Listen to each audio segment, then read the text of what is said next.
الحمد لله وكفى وسلام على عباده الذين اصطفى أما بعد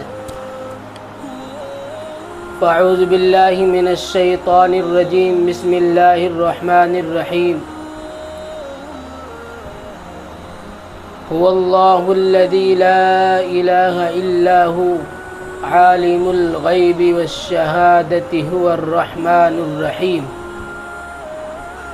صدق الله العظيم وصدق رسوله النبي الكريم ونحن على ذلك من الشاهدين والشاكرين والحمد لله رب العالمين۔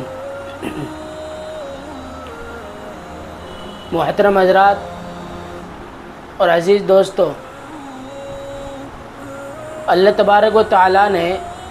ہمیں ایک کلمہ دیا ہے، اور یہ کلمہ ایک ایسا کلمہ ہے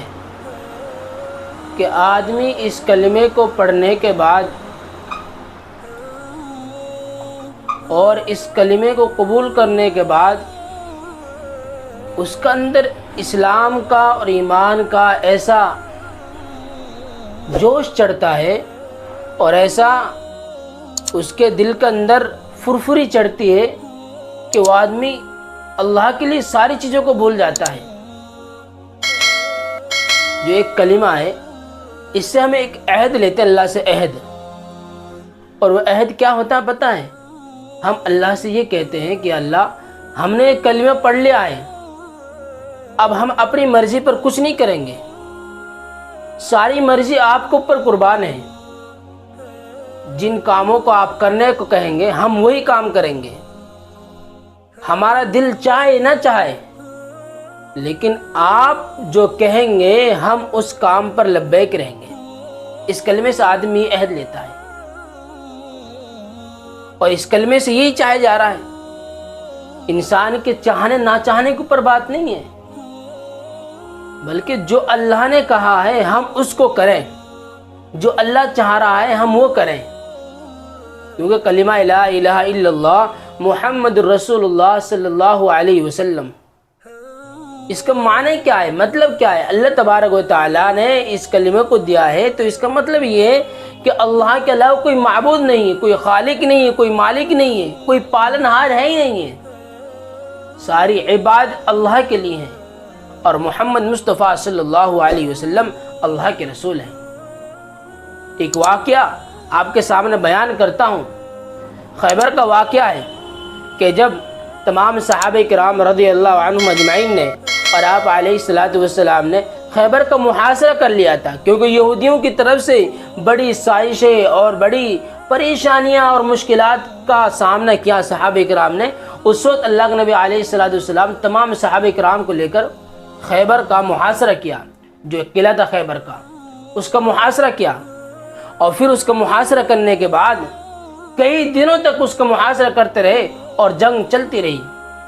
ایک چرواہا تھا، ایک یہودی کا ایک چرواہا تھا، اور اس نے سن رکھا تھا کہ یثرب سے ایک آدمی آئے گا، بڑا طاقتور ہوگا اور بڑا قوت والا ہوگا، آخر اس آدمی سے ملاقات تو کی جائے، کس چیز کی دعوت دے رہا ہے، وہ کیا مطلب انسانوں کو کس چیز کی طرف بلا رہا ہے۔ تو وہ چرواہا بکریوں کو لے کر اس سے نکلا، اس قلعے سے نکلا۔ جب اس قلعے سے نکلا تو ان کی ملاقات ایک صحابی سے ہوئی،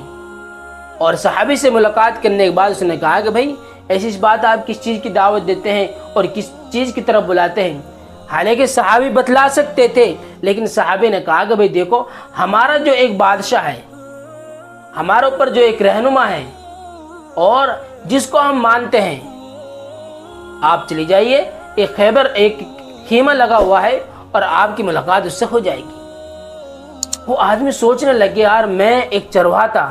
اور اب تک یہ سوچتا رہا کہ میرے سے کوئی ملاقات نہیں کر سکتا، چرواہے سے کون ملاقات کرے، ایک بکری والے سے اور سیاہ فام والے سے ہے کون ملاقات کرے گا، لیکن یہ کہہ رہا کہ بادشاہ میرے سے ملاقات کرے گا۔ تو اس کو تعجب ہونے لگا، فرفری اس کو چڑھنے لگی۔ اس نے کہا ٹھیک ہے۔ اس نے سوچا کہ اس کے پاس تو کیا کہیں بڑی قالین بچھی ہوئی ہوں گی اور بڑی کیا کہیں پھول لگے ہوں گے اور ہٹو بچو ہو رہی ہوئے گی، کہتے ہیں نا آج بڑا آدمی آتا ہٹو بچو ہٹو بچو، تو ایسی ہو رہی ہوئے گی اور دربان ہوں گے۔ تو جب وہاں گیا تو جا کے کیا دیکھتا ہے، وہاں تو کوئی نہیں ہے۔ پوچھا بھیا آپ علیہ السلام خیمہ کہاں، اور بتلا دیا کہ وہاں جا کے بیٹھ گیا۔ اور جب آپ علیہ السلام سے ملاقات ہوئی، جب اندر خیمے میں گھسے تو ایک نورانی اور ایک چمکدار چہرہ سامنے نظر آیا، تو وہیں اس کا دل پسیج گیا، ہاں واقعتاً کوئی ہستی ہے۔ تو جب ان سے بات چیت ہونے کے بعد آپ علیہ السلام نے ان سے کہا پتہ ہم کیا کریں گے؟ انہوں نے کہا آپ ہمیں کس چیز کی دعوت دیتے ہیں؟ انہوں نے کہا اگر آپ اسلام قبول کر لیں گے تو آپ کو تمام حقوق ملیں گے جو ایک مسلمان کو حقوق ملتے ہیں، آپ کو ہم گلے سے لگا لیں گے۔ اس نے کہا آپ مجھے گلے سے لگائیں گے؟ میں ایک سیاہ فام بکری چرانے والا، میرے بدن سے بدبو آ رہی ہے۔ اس نے کہا اسلام جو ہے کسی امیر غریب میں فرق نہیں کرتا، کسی غریب میں اور امیر میں فرق نہیں کرتا، کسی ہر یہاں برابری ہے، اور اللہ کے یہاں اعمال صالح کرتا ہے۔ کتنی بڑا مالدار ہو جائے، کتنے بڑا طاقتور ہو جائے، اگر اس کے پاس اعمال نہیں ہے، نیک اعمال نہیں ہے، تو اللہ تبارک و تعالیٰ کے یہاں اس کی کوئی قدر و قیمت نہیں ہے۔ ہمارے یہاں برابری کا معاملہ چلتا ہے، برابری۔ اس نے کہا اچھا مجھے آپ سینے سے لگائیں گے؟ ہاں میں آپ کو سینے سے لگاؤں گا۔ اللہ کے نبی علیہ السلام نے اس کو کلمہ پیش کیا، انہوں نے کلمہ قبول کر لیا، اور انہوں نے کہا کہ اللہ کے نبی اب مجھے بتلائیے کہ میرا کیا کام ہے۔ اللہ کے نبی علیہ السلام نے کہا دیکھو اب نماز کا کوئی وقت نہیں ہے، آپ کے پاس نماز فرض نہیں ہے، اور روزے کا کوئی مہینہ نہیں ہے اس لیے آپ کے اوپر کوئی روزہ بھی نہیں ہے، اور آپ کے پاس کوئی مال و دولت نہیں اس لیے آپ کے اوپر کوئی زکوٰۃ بھی نہیں ہے، زکوٰۃ بھی نہیں ہے، کوئی مال و دولت نہیں ہے۔ اب صرف ایک اہم عبادت ہے اور وہ ہے خیبر کا میدان۔ آپ خیبر کے میدان میں جائیے۔ انہوں نے کہا اللہ کے نبی دو چیز ہو سکتی ہے، تو ہار ہے جیت۔ اگر ہار گئے، اگر کیا شکست ہو گئی اور میں مر گیا تو پھر مجھے کیا ملے گا؟ اللہ کے نبی علیہ السلام نے کہا آپ کو کیا ملے گا؟ اللہ تبارک و تعالیٰ آپ کے اس بدبو کو خوشبو میں بدل دیں گے، اور آپ کے اس کالے پن اور سیاہ فام کیا کہ چہرے کو اور اس بدن کو اللہ تبارک و تعالیٰ نورانیت کے اندر تبدیل کر دیں گے۔ اچھا ہاں، اور پھر اللہ تبارک و تعالیٰ آپ کو جنت الفردوس دیں گے، جنت الفردوس دیں گے، اور اللہ تبارک و تعالیٰ جنت الفردوس دینے کے بعد کیا کہ آپ کو اعلیٰ علیین پہنچا دیں گے۔ اس کے بعد وہ خیبر میں گیا اور میدان میں لڑتے رہے، اور جب آخری وقت ہوا اللہ کے نبی علیہ السلام صحابہ کرام کو دیکھنے کے لیے نکلے، تو کیا دیکھتا ہے کہ چند صحابہ کرام کھڑے ہوئے ہیں، اور ان کے بیچ میں ان کی لاش پڑی ہوئی ہے، اور کہا یہ تو اسود رائی وہی ہے، کیونکہ صحابہ کرام یہ کہہ رہے تھے کہ یار یہ کون آدمی ہے جس کو ہم نے کبھی دیکھا ہی نہیں ہے،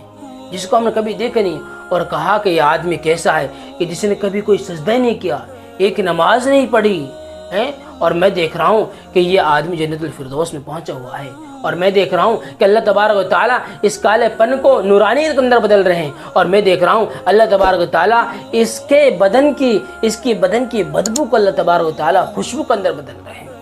یہ ہے میرے دوستوں، میرے عزیزوں کلمہ، اور یہ کلمہ ایسا ہے جو ایک آدمی کو جہنم کے 7ویں طبقے سے نکال کر جنت کے 7ویں درجے پر پہنچا دیتا ہے۔ یہ کلمے کے تقاضے کو ہمیں سمجھنا ہے، آخر ہم سے کلمہ کیا مطالبہ کر رہا ہے، یہ ساری چیز